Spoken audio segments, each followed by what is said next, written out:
بالاخره اولین سری هفته 2023 که وارد ایران شده. این قیافه جنجال‌های خیلی زیادی داشت موقع طراحیش. بریم که ببینیم توی ماشین رو چیکار کرده. دستگیرش کجا؟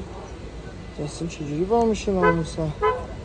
صبر کنه خودم نمیدونم چجوری با میشه. آها این زیره. خب چی شده؟ خب آقا داخلش هم تغییر خیلی اساسی کرده این ماشین.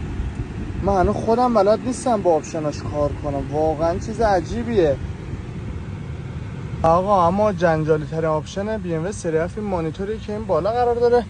حالا تا خواستم بازش کنم من کلی دردسر کشیدم. این نمیدونم باید بره جلو، این ریلش اصلا چیز عجیب. هنوز میگه که چی نمیاد پایین. بابا بیا پایین دیگه. خب بالاخره موفق شدم این LCD رو من باز کنم.